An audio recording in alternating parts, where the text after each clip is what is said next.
Bienvenue dans les énergies scolaires. Épisode 89. Extraculasse. Marie-Laure Laprade, je suis enseignante depuis 1993 dans une école des Hautes-Alpes, à Laragne-Montéglin, entre Gap et Sisteron. Je suis aussi présidente d'une association qui s'appelle Éducation éthique animale. L'école, on en parle beaucoup. Mais est-ce qu'on l'écoute vraiment ? Les énergies scolaires.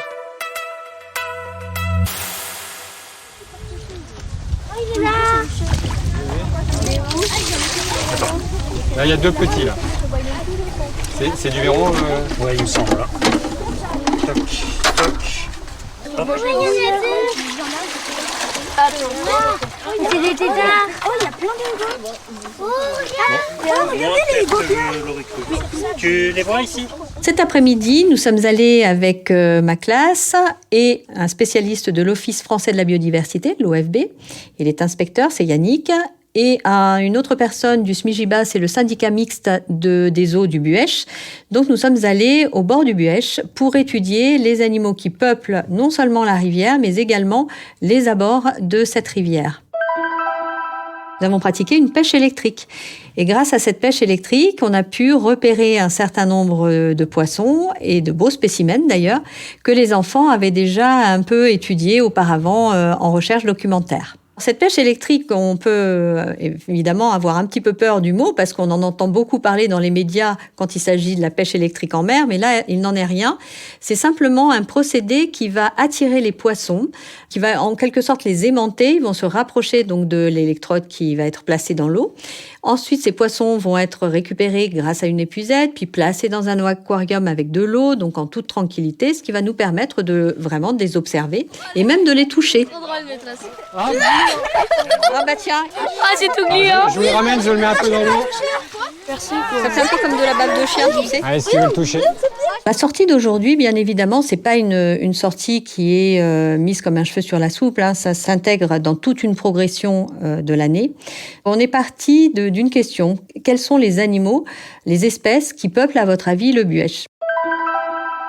On essaie d'être le plus complet dans ce projet, c'est-à-dire la découverte du milieu, la découverte des vivants qui l'occupent, les interactions entre ces différents vivants, hein, aussi évidemment les relations de prédation, les relations alimentaires, mais pas que. Il y a d'autres formes d'interaction entre les espèces, bien sûr. Et puis, on va commencer à se renseigner sur est-ce que cet animal est en danger, qu'est-ce qui le met en danger, quelles sont les menaces qui pèsent sur lui, comment est-ce qu'on pourrait alléger ces menaces, justement. Et là, bien évidemment, on intègre tout ça avec un problème qui est beaucoup plus systémique, on va dire, de crise environnementale, avec la problématique du réchauffement climatique, avec la destruction des habitats. On reprend les 5 grandes menaces en fait de l'IPBES, hein, qui est l'équivalent du GIEC, mais pour la biodiversité. Et donc, on travaille tout ça, voilà. C'est un barbeau. Oui, le barbeau fluviatile. Là, c'est un très bon. Ah ouais, tu dépasses. Mais il est énorme. Tu vois? Là, il est très reconnaissable avec ses 4 barbillons. Là. Vous voyez ? Magnifique. Hein. Est-ce que vous apercevez les branchies rouges ? Oui. Alors pourquoi elles sont rouges ?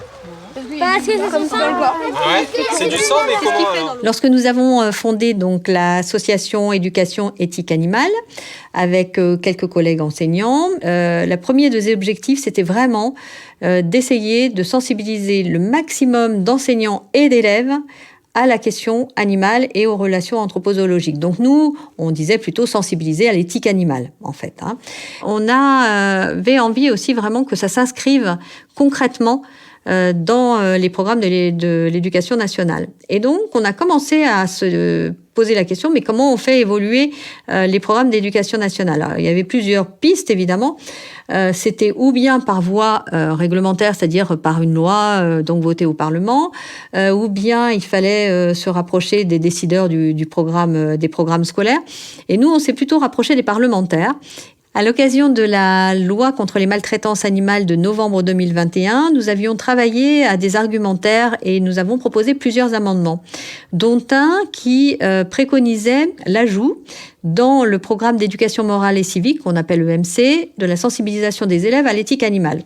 à l'école, au collège et au lycée.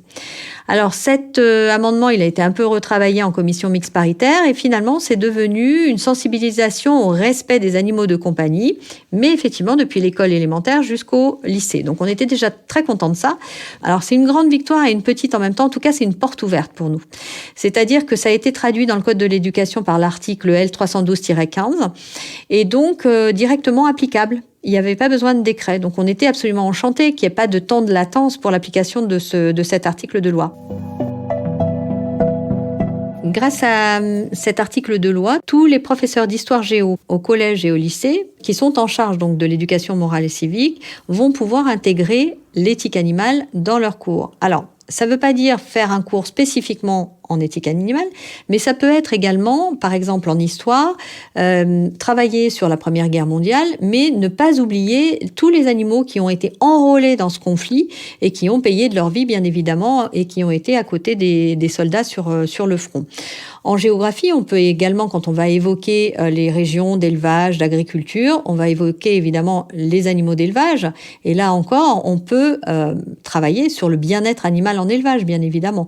En français, on peut étudier des textes de grands auteurs français ou grandes autrices françaises qui se sont penchés sur la question animale, pour laquelle, c'était très important d'en parler. On lui dit au revoir.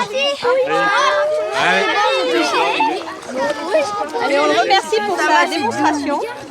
Regardez comment Il aime mieux être là-bas. Vous avez vu, c'est pas violent la pêche électrique. Oui, c'est probable que j'ai une empathie spontanée assez développée et que sans doute dans mon entourage, on a veillé à la garder et puis à l'entretenir et puis elle s'est transformée en empathie cognitive, c'est-à-dire que comme l'a dit d'ailleurs Yannick tout à l'heure pendant la sortie, on protège bien ce qu'on connaît bien et donc je suis passée dans la phase d'une meilleure connaissance pour mieux protéger effectivement et pour mieux préserver.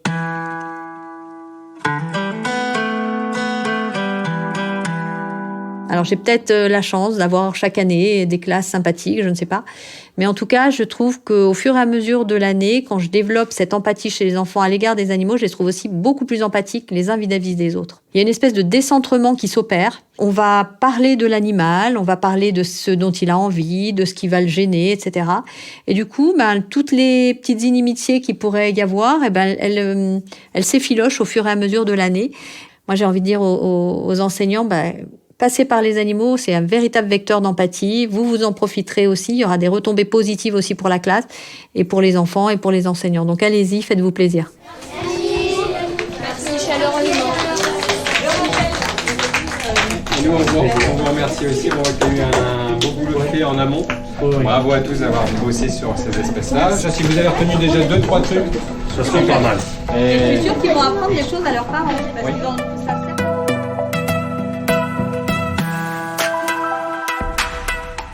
Vous venez d'écouter un épisode des Énergies scolaires. Si ça s'est bien passé, n'hésitez pas à laisser un avis sur votre plateforme d'écoute. À bientôt sur Extra Classe. Une production Réseau Canopé 2023. Extra Classe.